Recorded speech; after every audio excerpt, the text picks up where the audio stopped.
Hello everyone, today I'm here to share with you all of the books that I read in September. So in September I read 9 books, which I think is amazing. There were some books that I was planning to read that I didn't get around to, so as always with these wrap-ups, I'm going to start with my least favorite books, working up to my favorite read of the entire month. The first one I want to talk about is Your Destination is on the Left by Lauren Spieler. This is a YA contemporary book. I gave it a 3 out of 5. It was honestly not that memorable. It was kind of your run-of-the-mill YA contemporary. I know that sounds harsh, but I've read a lot of contemporaries and a lot of YA contemporary at that, so it's kind of just your standard one. This is all about a girl named Dessa Rhodes who is on the move all the time with her family. They are an RV family, so they move from state to state, from city to city a lot of weeks. Like they'll pick one city and stay there for a month and then move on. And they kind of have an RV family with them of like 3 other RVs with their family, and they can just kind of go off and travel and things like that. And she actually gets an art internship at this one state, I forget, and she works for this internship and she has to stay there for a while. And it's all about her discovering herself as an artist, also falling for one of her best friends that's also like kind of in the RV family, and that's what the whole gist of it is about. I honestly can't remember much because number 1, I read it at the very beginning of the month, and number 2, it wasn't that memorable. So overall, I'd say if you're really big on traveling and just the gist of that, I would recommend this book because it's all about a family that travels a lot. And it was an okay one. It wasn't horrible. It just wasn't amazing. So it kind of got a, you know, right smack down in the middle, a 3 out of 5. It's An Unwanted Guest by Sherry LaPena. This is an adult mystery thriller novel. It's very, very short. This one is under 300 pages. That's how short it is. This is all about like this bed and breakfast up in the Catskill Mountains in New York, and we have these different couples or friends or sometimes even people alone come to this bed and breakfast for the weekend, all for various different types of reasons, and then an ice storm happens and they're all stuck inside and they can't leave anywhere. The phone lines are down. They're just straight up stuck, and then a murder happens and then another murder happens. So you're trying to figure out, is somebody like coming in to do these, or is it one of the guests that is doing one of these, or is it one of the guests that is doing these murders, and who is it? It's your classic whodunit novel. It's very reminiscent to me of the movie Clue, which I love and adore. So I did enjoy this one. I did not guess whodunit, but it wasn't like a major shocker either of whodunit. It was just kind of, I don't want to say your run-of-the-mill thriller mystery books because I don't read enough, I think, to say that, but I was overall like okay with it. It didn't shock me, it didn't wow me, it didn't underwhelm me. It was just kind of right there in the middle. I give it a 3 out of 5 as well. I'd say this is a perfect winter read because it's all about snow and ice. So maybe save this for like December, or no, January would probably be the perfect time to read this book. But I would recommend it if you're really into thrillers and mysteries, because you're constantly trying to figure out which one of these guests had the motive to do it and why, and if they had backstories and things like that. So overall, a 3 out of 5, but I did enjoy it. Most of my reads are either a 4 or a 5. It was a really good reading month for me in regards to what I read and how much I enjoyed them. So the rest of these books I genuinely really loved. That is The Geography of Lost Things by Jessica Brody. This is another YA contemporary book, another YA contemporary book all about traveling. So in this book we follow a character named Allie, and Allie has really fallen out with her dad. Her dad is not in her life, and then her dad passes away, and her dad leaves her his 1968 Firebird convertible, and she cannot stand it because she knows that he put the Firebird convertible over anything in this life, as well as this band that he was kind of like a roadie for. And she decides to sell this Firebird because her and her mom are really struggling with money and their housing because of her father. So she sells it to somebody that lives up in the Pacific Northwest, and the only problem is she cannot drive it to like get to the seller because she doesn't know how to drive stick. So enter in her ex-boyfriend Nico, who is going to help her drive up the car, and it becomes quintessentially a road trip book, which I adore those. So I really enjoyed this one. This one also starts with every single chapter like her inventory, like 1968 Firebird convertible and how much cash she has and anything else she gets along the way. Her and her ex-boyfriend decide to do like this Craigslist like trade up thing, and then they'll go on Craigslist and then trade it for something else in order to do things like that. So it was really interesting in that regard as well. Also, Allie is really big into personality quiz. So throughout this whole book, there is scattered with like, your ex-boyfriend's trying to get into your personal life. What do you do? A, say no, no, no, and B, stuff like that. I really liked it. It's definitely a deeper contemporary because it's all about Allie and her dad and how they had a horrible relationship, and about her learning about her dad and why he did the things he did. And overall, I do think it was kind of flawed because I don't feel like the whole relationship was fully fleshed out. It was kind of left open-ended, which I didn't mind, but I kind of wanted more closure and more understanding with it. But overall, I enjoyed it mostly for the road trip aspect. I thought it was great. I thought the romance was great, and I did like how it was a little bit of a deeper contemporary. So I would highly recommend this if you're a YA contemporary fan. The next book I listened to, and that is Pride by E.B. Zeboy. Pride by E.B. Zeboy is literally this, a Pride and Prejudice remix, and I really enjoyed it. This is my first E.B. Zeboy book, and I thought it was awesome. It's definitely a spin on Pride and Prejudice, which, by the way, I have not read. I know, but I've seen the movie. I know that does not count, but I'm just throwing it out there. This version, we have a main character named Zuri, and Zuri has a lot of pride for her neighborhood. I forget what her neighborhood's called, but it's her block. You know, she takes a lot of pride in it. African-American boys moving across the street, and they have pretty much remodeled that house completely, and it's just very rich and very over the top. And so it's these two brothers, and Zuri hates them from the start because they are everything.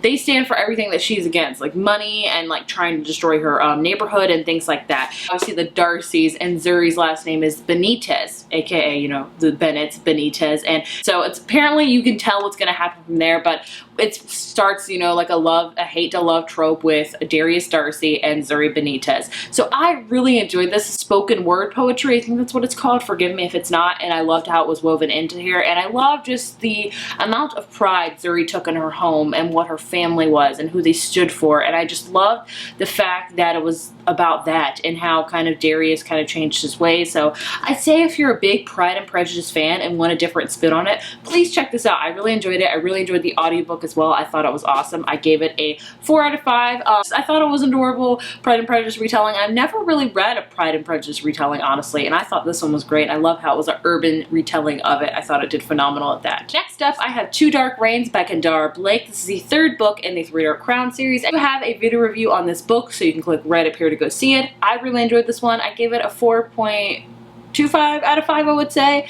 I don't know if it's my favorite out of the series, but either way, if you're looking for a dark fantasy about 3 sisters that have different powers that have to kill each other to be the queen, I highly check out the series. It's addictive. You will fly through it. I know fantasy gets daunting. Take it from me. I read fantasy very slowly a lot of the times. These go by so quickly. The way Kendara Blake writes, it's just very fast. You can read it. So I really enjoyed it.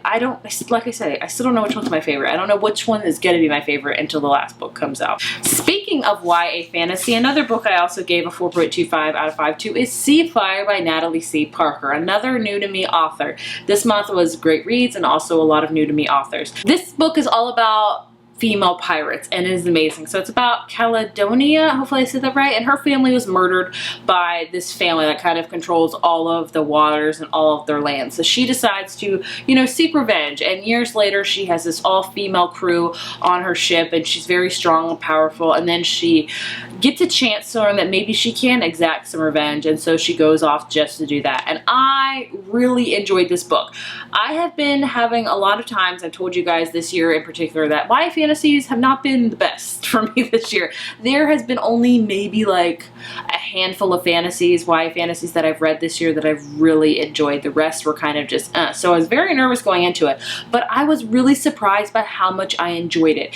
It is a fast-paced book. I read fantasy slow, I say that, but I flew through this one because it was action-packed from beginning to end. There was no parts where I thought it had a lull. There were no parts where I was extremely bored with. The only problem I have with it, which I did not give it a full 5 out of 5 for, honestly, is because of the romance. I don't feel like the romance needed to be in there. I feel like it just kind of was pulled out of literally thin air, and it was just kind of presented there, and I don't feel like we needed it. I would just love this book if it was just about girl power. We don't need a man. We're awesome females. But other than that, I really enjoyed this book. I'm going to highly recommend it. If you love pirates and freaking badass pirates at that, this is a great book. Let's just say after this month, my faith in YA fantasy has been restored. I think I just have to be a little bit more selective about which ones I pick, and I'm glad I picked this one up because I really enjoyed it. The last 3 books that I read that I'm going to talk about today are all 5-star reads. Just let that sink in.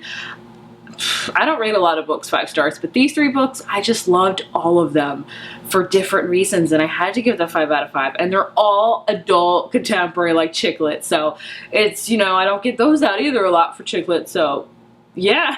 The first one I want to talk about is Josh and Hazel's Guide to Not Dating by Christina Lauren. Christina Lauren is 2 authors comprised into Christina and Lauren, and they write predominantly adult chick lit, and this one is just that. So this is all about Josh and Hazel who meet in college, and Hazel is literally just from New Girl. Like, take that character and put her in this book, you will have Hazel. And she just makes a fool out of herself a lot in front of Josh, and so they just kind of see themselves as undateable in each other's eyes. And then years later after college, they run into each other again, and they decide to become best friends, and they decide to set each other up on blind dates. And every time the date goes wrong, but Josh and Hazel grow closer and closer together, and you can guess what happens from there.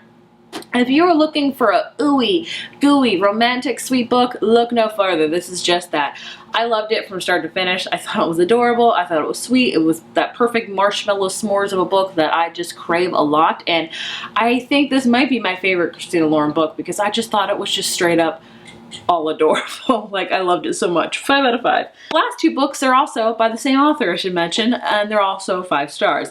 One True Loves by Taylor Jenkins Reid. This is my second Taylor Jenkins Reid book. No, this is my third. And I loved it. 5 out of 5. Couldn't get enough of it. One True Loves is definitely a heartbreaker novel. I feel like that's kind of all of Taylor Jenkins Reid's books, is they're all kind of have a lightness to them, but they all have a lot of like sadness in them as well. This one is about a girl named Emma, and Emma meets her high school sweetheart named Jesse, and they get married, and they were living in Massachusetts, and they decide to move to California so they can travel and be together and just kind of get away from their hometown, and they just want to do more things. So throughout like their time together, they travel a lot. The anniversary of their first wedding, Jesse goes off to, I think, Alaska to help with a documentary, and then their helicopter gets lost and Jesse is presumed dead. So obviously Emma is very heartbroken. She's just can't know what to do with herself. So she decides to move back home to Massachusetts, I believe, and she picks herself up from there. She starts to work at her parents' bookstore again. She starts to kind of enjoy her life again. And then she meets a old, I wouldn't say flame, an old friend named Sam. And they start a relationship and they get engaged. And not soon after that, she gets a call that Jesse is alive and that he is coming home. So obviously this book is all about which person shall I pick?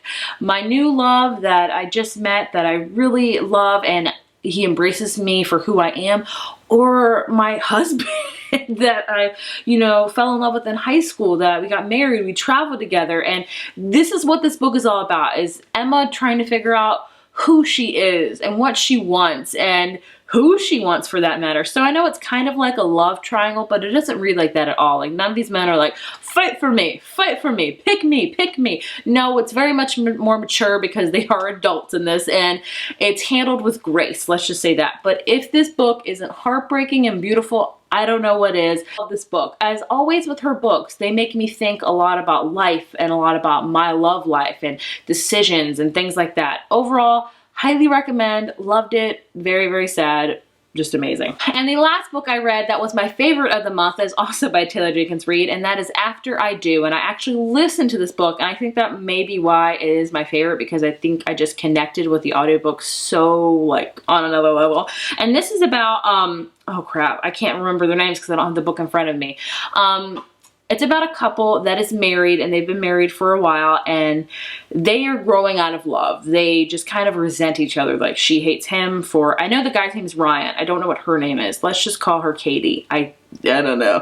It's just kind of coming all to a boiling point, and they decide to not divorce, but to separate for a whole year. He moves out and they have no contact with each other at all for a year, and in a year they decide, you know, let's try to work on our marriage. So this basically is all about the woman, I hope her name is Katie, and her figuring out who she is and if she wants to be with Ryan, and who she like is without Ryan, and can she survive without Ryan. It's all about, like, again, all of her books have about love and decisions with love and how to love and who to love and all of those many things. This book was amazing. I love the audiobook. Made me laugh, made me cry, made me just like have like sheer anticipation, like will they, won't they. It was so amazing. It's safe to say that Taylor Jenkins Reid is one of my new favorite authors for sure. Like, I need to read 2 more of her books, and I wouldn't be surprised if I gave them all 5 out of 5. So there you have it. Those are all the books that I read this month. Quite a lot. Sorry for the long video, but yeah.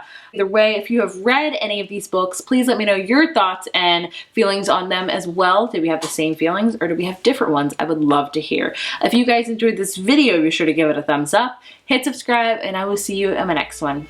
Bye.